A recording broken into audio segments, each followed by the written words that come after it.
Welcome to Smart Updates, your trusted source for breaking headlines, global insights, and sharp analysis from around the world. If you're new here, don't forget to hit that subscribe button so you never miss an update.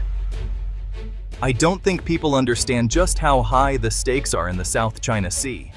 The South China Sea is one of the world's most vital waterways, a superhighway for global trade, rich in oil, gas, and fisheries. Control over these waters is a strategic and economic prize, fueling fierce competition among China, Vietnam, Malaysia, Brunei, Taiwan, and the Philippines. China's sweeping claim, marked by its 9-dash line, clashes directly with its neighbors' internationally recognized maritime rights. To enforce its claim, China has built artificial islands, deployed its coast guard, and harassed other nations' vessels, creating constant regional tension. This has forced Southeast Asian countries to choose their responses carefully. The Philippines and Indonesia, two major archipelagic nations, have taken sharply different paths. The Philippines has become China's most vocal critic, openly challenging Beijing's actions. Indonesia, by contrast, prefers quiet diplomacy, avoiding direct confrontation. These choices are shaped by history, politics, economics, and the nature of their disputes with China. The Philippines faces constant challenges within its exclusive economic zone, while Indonesia's disputes are more peripheral. In this video, we'll explore why Manila and Jakarta have chosen such different strategies, and what it means for Southeast Asia's future. The Philippines has embraced megaphone diplomacy, loud, public, and persistent in opposing China's actions. Every incident of Chinese aggression is documented and broadcast. Photos, videos, and press briefings show Chinese vessels blocking, ramming, or firing water cannons at Filipino boats.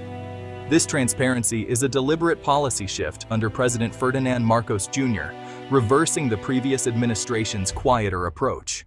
Manila believes silence only emboldened China. By publicizing China's tactics, the Philippines aims to rally international support and impose reputational costs on Beijing.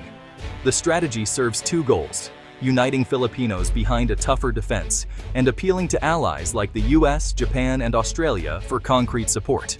This assertiveness has strained relations with China and raised the risk of escalation.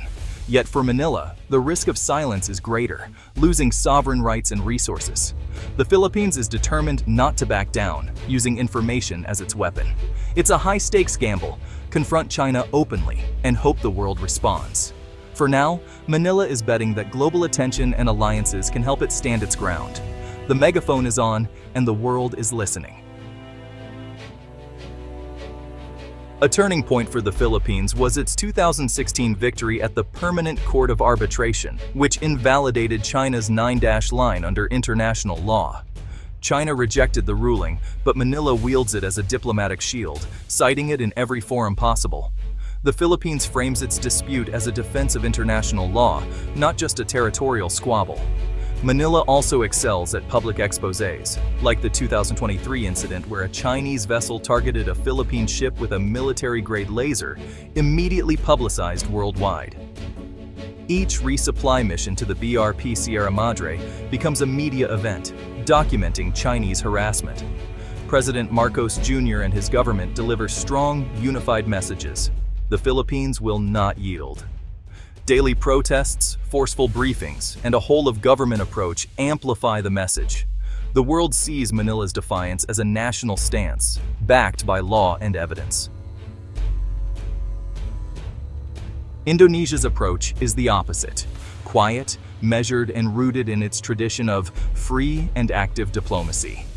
Officially, Indonesia claims it has no territorial dispute with China, only a legal issue where China's 9-dash line overlaps Indonesia's EEZ near the Natuna Islands. Jakarta responds to Chinese incursions with firm but discreet actions, deploying ships, lodging protests, but avoiding media spectacles. The government issues brief statements, steering clear of heated rhetoric. The goal: resolve incidents without escalation.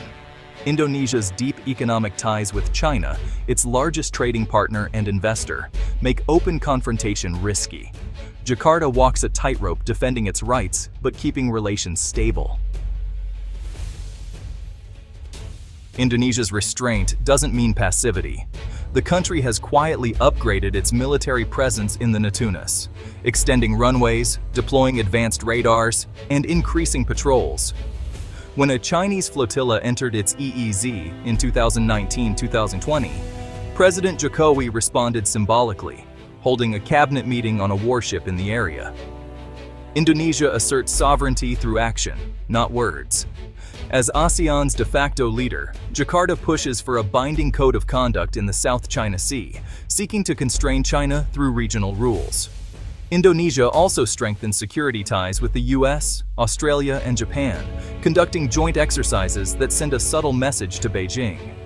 These moves show Indonesia's resolve, quietly modernizing, building partnerships, and using diplomacy to protect its interests.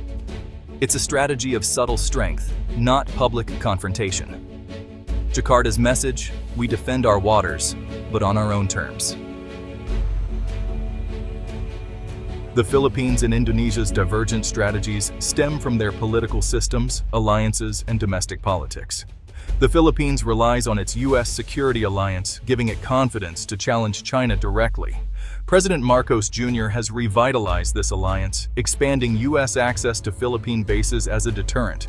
Indonesia, by contrast, fiercely guards its independence, eschewing formal alliances to avoid entanglement in great power rivalries. This forces Jakarta to be more cautious, as it cannot count on outside help in a crisis.